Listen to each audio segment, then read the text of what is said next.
Charlotte, bonjour. Bonjour. Bon, bienvenue sur la chaîne des Fous de Normandie. Aujourd'hui, on va faire une vidéo sur les TCC, les thérapies cognitivo-comportementales. J'ai bon? Oui. Bon, merci. Et on va essayer de comprendre un peu ce que c'est, qui est-ce qui s'occupe de ça, comment ça se passe, tout ça, tout ça. Alors, toi, Charlotte, tu es formée, tu es en cours de formation en thérapie cognitivo-comportementale dans une école, je crois, qui s'appelle la FTCC à Paris. Il y a plusieurs écoles en France. Il y a d'autres écoles tout à fait compétentes, j'imagine, dans le domaine. Il y a des masters, il y a des DU, il y a des DIU, il y a plein de choses. Pas mal de choses disponibles pour se former en TCC. Mais en fait, qu'est-ce que c'est que cette histoire de TCC? C'est quoi ça? Une psychothérapie. D'accord, une psychothérapie, ok. Ouais. Et ça consiste en quoi? C'est-à-dire on s'allonge sur un divan et puis on parle pendant 5 ou 10 ans non, c'est une thérapie brève, très courte. C'est une thérapie brève. Ouais. Alors c'est quoi? En moyenne, on va dire 10 séances. Sur 10 séances. Ça change de 10 ans. Voilà, c'est plus court. Et ça dépend, mais généralement, on voit les patients une fois toutes les 2 semaines, tous les 15 jours. Tous les 15 jours, d'accord. Okay. Donc on part d'un comportement un peu problème, on va dire. Alors après, on a un exemple d'une personne qui n'arrive plus à conduire suite à un accident de voiture. Donc elle ne peut plus prendre la voiture, elle ne peut plus monter dans sa voiture, elle ne peut pas s'approcher de sa voiture. C'est un truc très pratico-pratique. Oui, très pratico-pratique. Dans ma vie, j'essaie d'identifier les problèmes que j'ai. Je peux en avoir plusieurs d'ailleurs, là ton point est dans un, mais en général j'en ai plusieurs. Et puis donc toi tu vas essayer d'identifier le problème. C'est ça? On identifie le problème avec le patient et c'est le patient qui choisit sur quel problème il veut travailler en priorité. En priorité, lequel le handicape le plus dans le quotidien. Donc reprends-moi cet exemple d'accident de voiture. Donc par exemple là avec l'accident de voiture, elle ne peut plus conduire, donc on ne peut plus aller au travail, on ne peut plus sortir de chez soi pour les courses, tout ça, tous les... Donc il y a un niveau de handicap qui est important. Très important, donc généralement ils viennent me voir pour ça, ça arrive. Donc après on définit l'histoire de l'accident. C'est vraiment un exemple très précis, mais l'exemple de l'accident. Ensuite, je lui demande de remplir un tableau, on va dire, sur 15 jours, parce qu'entre les séances, le patient a du travail à faire. Donc il y a des devoirs à domicile. Ouais, et des devoirs à la maison. Devoirs à la maison, des devoirs à la maison, qui sont faciles quand même. Donc il remplit un petit tableau où il se met en situation problème. Donc par exemple, il s'approche de la voiture. Qu'est-ce qui se passe à ce moment-là? Qu'est-ce qu'il ressent? Donc là, c'est en vrai, c'est-à-dire qu'il doit aller proche de sa voiture. Proche de sa voiture, il s'expose.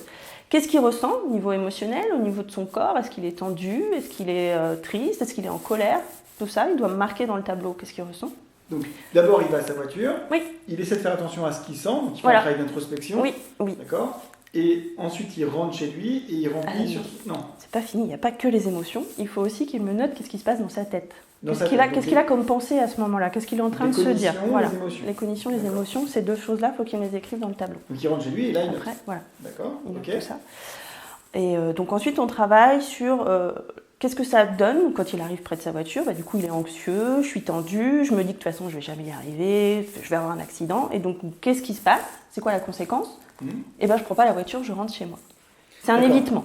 Donc il y a une conduite d'évitement, mais alors là, le mec, entre les 15 jours, tu lui dis de le faire ça tous les jours? Tu lui dis de faire ça? Non, déjà une ou 2 fois de le faire. Ah, rien qu'une ou 2 fois, d'accord. Oui, donc c'est pas beaucoup de travail à la maison. Bon, non. C'est pas tous les jours, non, c'est pas intensif quand même. Non, c'est court. Et donc c'est pour lui faire prendre conscience qu'en fait il y a un mécanisme d'évitement qui se met en place, lié à son anxiété, etc. Il y a tout ce travail-là à faire. Et on va lui apprendre, on va dire, des comportements plus adaptés face à ses émotions et face à ses cognitions qu'il a. D'accord. Voilà, que l'évitement... Franchement, c'est ça qui le handicape dans la vie quotidienne. Et qu'est-ce qu'on peut faire pour aller, pour aller au-delà de cet évitement? Comment on peut se mettre plus à l'aise? Donc généralement, on leur fait de la relaxation, on leur propose ça. On travaille aussi sur leurs pensées. Oui, je vais forcément avoir un accident, donc pour leur faire prendre conscience que non, à chaque fois qu'on prend la voiture, on n'a pas forcément un accident. Donc il y a tout un travail sur les pensées à faire aussi. Et un travail sur les émotions, donc avec la relaxation et tout ça. Donc l'ensemble des trucs que tu lui as fait, en fait... identifié en lui, tu as travaillé sur l'ensemble des 3, quoi. Sur les 3 éléments pour essayer de désamorcer ce qui bloque et de lui faire avoir un comportement plus opérant et plus efficace qui va du coup avoir une sorte de cercle vertueux parce que du coup ses cognitions, son anxiété anticipatoire va disparaître parce qu'il va se confronter finalement à une réussite plutôt qu'à un échec.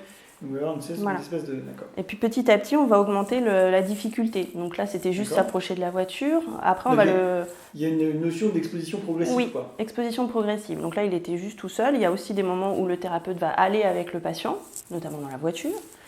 le mettre en circulation ou juste monter dans la voiture avec le patient. Donc ça, vous faites ça avec le patient. Avec le patient. Et donc dans ce cas-là, vous allez à domicile ou ils viennent... Enfin, comment ça se passe concrètement? Bah là, on va à domicile. C'est ça, parce que s'ils prennent leur voiture et qu'ils viennent, c'est que s'ils vont mieux déjà. Oui, déjà. Donc non, on va à domicile quand même. Donc on va à domicile et voilà. Et à chaque fois, on l'accompagne sur... Alors là, vous ressentez de l'anxiété, on met en place la respiration, la méditation, etc. pour accepter l'anxiété et se rendre compte qu'au final, l'anxiété, elle va diminuer petit à petit au fur et à mesure qu'on s'expose. D'accord. Voilà. Donc après, on va aller sur la route, après, on va faire des plus longs chemins jusqu'à ce que le patient se sente de le faire tout seul. Donc un Pont-l'Évêque-Nice... on ne va pas faire Pont-l'Évêque-Nice. Ah d'accord, parce que sinon... Non, faut quand même. D'accord. On va pas faire tout ça. Mais voilà, c'est pour que le patient prenne petit à petit confiance en lui, en ses capacités, qu'il se rende compte que l'anxiété, elle diminue, qu'il n'y a pas forcément d'accident et qu'il est capable de reprendre le volant et d'aller au bout. Ok. Et donc, au bout de 8, 10, 12 séances... en moyenne 10 séances. En moyenne 10 séances, ok. Après, j'imagine que ça dépend de chaque individu. Ouais. Oui, et puis s'il y a plusieurs problématiques. Tu nous as donné un exemple très précis.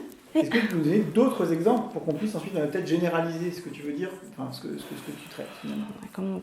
Qu'est-ce que tu donnes comme exemple plus général quoi? Une exposition de quelqu'un qui avait peur. Oui, mais celle-là c'était la plus parlante, je pense. D'accord. Mais je sais pas, moi, des gens qui, par exemple, ont des problèmes de représentation de leur propre corps, ou, je sais pas, des gens qui, je sais pas, moi... Difficulté avec les régimes aussi, j'en ai. Oui, Résister à la tentation, voilà, j'en ai aussi, mais ça va être le même principe, en fait. On part de la situation concrète. Aux gens qui regardent. Bon, par exemple, résister, allez, on va prendre les régimes, résister à la tentation. Ouais, j'arrive pas à tenir un régime, j'ai des effets yo-yo, à chaque fois je reprends. L'alcool, ça marche aussi. Ouais. J'arrive pas à résister, à être sobre, voilà, toutes les dépendances. On part toujours pareil d'une situation concrète dans laquelle il y a justement cette difficulté à résister. Qu'est-ce qu'il y a comme émotion, qu'est-ce qu'il y a comme pensée, et on refait pareil, un petit tableau pendant les 15 jours où il se met en situation. Ah oui, c'est d'accord. Voilà. Mais alors d'autres... Toujours. Mais excusez-nous, on n'a pas préparé, comme d'habitude, chercher, on ne prépare rien. Donc j'essaie de l'appeler dans ses retranchements. J'ai une interrogation orale. Non, mais du coup, est-ce que tu peux donner encore d'autres exemples? Tu as dit les addictions, les phobies. Mais ça marche pour tout, hein. La dépression, pour l'anxiété, pour les phobies, pour l'addiction au jeu, à l'alcool, toutes les addictions. D'accord. Voilà. La TCC est recommandée notamment chez les adultes, chez les enfants un peu, et c'est bien, chez les adultes particulièrement, dans le TDAH par exemple. Alors qu'est-ce que tu vas faire avec des gens qui ont un TDAH par exemple? Ça va dépendre de leurs problèmes, de leurs problématiques. Juste me dire j'ai des problèmes d'attention, je ne peux pas travailler là-dessus. D'accord, ok. Un truc concret. Oui, il faut un truc concret, c'est ça.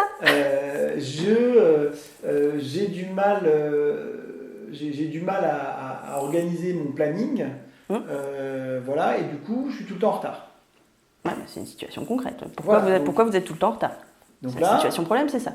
Donc situation problème, et puis donc là, comment tu vas faire? Parce que là, il n'y a pas d'exposition progressive, par exemple. On peut en faire. C'est-à-dire? Mais généralement, oui, j'arrive pas à m'organiser, donc je suis tout le temps en retard. Donc on part du principe, on essaye d'étudier, en fait, pourquoi vous arrivez en retard? Qu'est-ce qui se passe à ce moment-là? Qu'est-ce que vous dites dans votre tête? Pourquoi vous êtes en retard? Pourquoi il y a un manque de planification? Donc on travaille aussi sur le TDAH, c'est quoi? Comment ça se manifeste dans le quotidien? Difficultés d'organisation, inhibition, flexibilité, tout ça. On fait un travail de psychoéducation. Mais c'est pareil, on va leur apprendre un comportement plus adapté, on va leur apprendre à s'organiser. On va leur donner des pistes pour s'organiser. Donc ça va vraiment, pour le coup, être du coaching. Vous allez vraiment leur donner des outils un peu plus clairement, parce que l'exemple de tout à l'heure sur le mec en voiture, c'est pas pareil quand même. Non. Là, c'est d'autres outils. D'accord. Donc. Oui, là, c'est d'autres outils. On en a plusieurs outils. Voilà. Non, mais ça me permet de te faire dire qu'il y a d'autres outils. Il y a d'autres outils. La TCC, il y a beaucoup de choses dedans. Il y a beaucoup de choses. Voilà.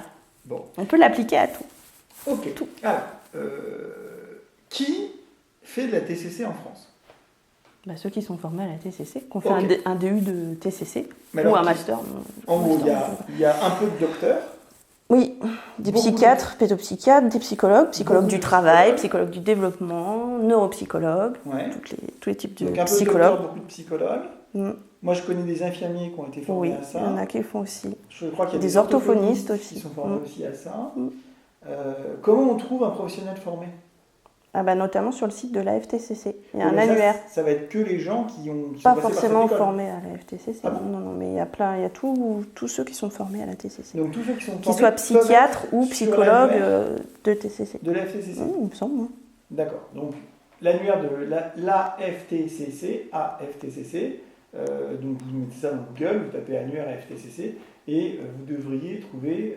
Là au moins vous allez trouver des praticiens qui sont vraiment bien formés à la TCC parce que c'est sur 3 ans, il y a vraiment tout un cursus à faire avec des mises en situation même pour nous en jeu de rôle, etc. Donc on est vraiment bien formés dans cette école-là. Après il y a des DU qui durent juste 1 an. Pour moi c'est pas assez poussé quoi. Faut vraiment. On ne sait pas, on les a pas fait. On peut pas dire. Non, c'est mon point de vue. D'accord, ok. Voilà. En tout cas, il faut des professionnels formés. Ça ne s'improvise pas de faire de la TCC. C'est un métier, il faut comprendre les mécanismes neurobiologiques, il faut comprendre plein de choses. Et donc, ça ne s'improvise pas d'être psychothérapeute. Tout à fait, et a fortiori la TCC. Alors la TCC, pour ceux qui connaissent un peu la chaîne, vous le savez déjà, mais pour ceux qui ne connaissent pas, c'est quand même probablement la méthode, la technique, on peut appeler ça comme on veut, de psychothérapie qui, en psychiatrie, pour le reste je ne sais pas, mais en psychiatrie, a le plus cherché à montrer un niveau de preuve scientifique. Et c'est donc celle qui a le plus été capable de le montrer. Et donc ça, forcément, pour le psychiatre que je suis, pour tous les médecins et pour tous les gens qui ont comme devoir d'informer les gens, non pas sur leur avis personnel, mais sur des choses qui sont scientifiquement prouvées, eh bien forcément, nous, on aura beaucoup plus tendance à recommander les TCC, puisque leur niveau de preuve est plus élevé, qu'une autre psychothérapie dont le niveau de preuve n'est pas forcément existant, qui peut durer 10 ans et qui peut coûter très cher aux gens. Et donc on arrive sur une question importante, c'est est-ce que c'est remboursé ? Par certaines mutuelles. Alors, oui. Par certaines mutuelles, mais en général, non, pas par les sécu. Ah non. Non. Pour le moment, non, toujours pas. Si vous allez, ça peut être remboursé si vous allez par exemple dans de très rares CNPP ou CNP qui ont des professionnels formés. Mais alors là, en général, les listes d'attente sont très élevées, mais effectivement, là, je pense que du coup, c'est remboursé. Oui. À l'hôpital, il y a certains professionnels aussi de rembourser. En tout cas, moi, j'en connais à l'hôpital psychiatrique à Rouen, certains professionnels sont formés à la TCC, notamment des infirmiers, ils sont tout à fait compétents. Mais globalement, l'essentiel de l'offre en TCC en France, malheureusement, n'est pas remboursé. Non. Bon, ok. Donc ça, c'est dommage. Les mutuelles prennent en charge 2, 5, 10 séances parfois par an pour 2, 5, 10 séances par an, d'accord. De soutien psychologique qui ne spécifie pas TCC ou autre chose. Hein. Ah oui, d'accord. Donc en fait, il faut regarder dans son contrat de mutuelle si des séances de psycho, tout simplement, sont prises en charge. D'accord. Okay. De toute façon, généralement, je fais une facture au patient et puis il renvoie. D'accord. Enfin, pour ceux qui ont envie de savoir quand même avant de se lancer. D'ailleurs, on a le droit de parler. Oui, on a le droit de parler de tarifs quand même. Je veux dire, il n'y a pas de. Oui. Il y a pas de. C'est pas un sujet tabou. C'est pas un sujet tabou. Combien ça coûte une séance en moyenne de TCC ? 50 €. Alors, je parle pas en région parisienne. Ah non. Parisien, excusez-nous, mais enfin, c'est un peu plus cher là. Enfin, voilà. Bon, on va rien dire. C'est pas le même niveau de vie, c'est plus cher. Voilà. On peut trouver place. On va dire que les professionnels ont plus de frais. Je vais dire mon tarif à moi, voilà. Alors voilà. Parce que chacun a son tarif aussi. Hein. Alors c'est quoi la séance ? Moi je suis à 50 € pour 1 heure. 50 € pour 1 heure, d'accord. Voilà. Oui, c'est pas ouais. Après c'est pareil, on peut juste faire un devis et puis ils peuvent aussi envoyer leur mutuelle avant de commencer la psychothérapie pour être sûr qu'il y a une prise en charge. Ok, mais de toute façon, tes collègues qui sont tous aussi bien formés que toi et aussi compétents, on n'est pas là du tout pour faire de la pub. De toute façon, il y a très peu de gens locaux qui regardent les vidéos, donc c'est regardé dans toute la France, donc c'est pas pour faire de la pub à notre collègue. C'est à peu près de toute façon le même tarif en province, on va dire. En dehors des grandes agglomérations, c'est à peu près toujours à peu près ça. Quoi. Oui, normalement. Il y a 10 ou 20 € près. Voilà, dans un sens ou dans l'autre. C'est ça. Enfin, rarement en dessous, je pense quand même. Parce non, que moi, j'en ai pas vu en dessous. Rarement en dessous. Ouais, voilà. Ok. Bon, bah écoutez, t'as d'autres trucs à nous dire pour les gens qui regardent, qui peuvent être utiles pour eux, non ? Bah non. Non. Si vous avez des questions, vous n'hésitez pas. L'âge, à partir de quel âge ? Ah, à partir de quel âge ? Bah, ouais, chez les enfants, c'est compliqué. J'ai une phobie des chiens. Oui, mais d'accord. À ton âge, toi ? Non. Une phobie des chiens ? J'ai une phobie des chiens, puis d'abord, ça n'a pas d'âge. D'abord, il n'y a pas d'âge pour avoir une phobie des chiens, petit. Non, mais quand ils sont vraiment tout petits, en dessous de 6 ans... Donc c'est quoi ? C'est 8 ans, quoi, pour être oui, voilà, 8 ans déjà, c'est déjà bien. Pour leur faire prendre conscience de leurs émotions, de qu'est-ce qui se passe dans leur tête. Voilà. Donc, 8-10 ans, ça peut commencer à être intéressant. Ok.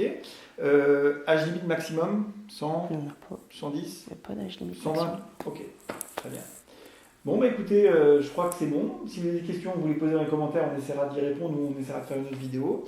Et puis, on vous dit à bientôt. À bientôt. Bye.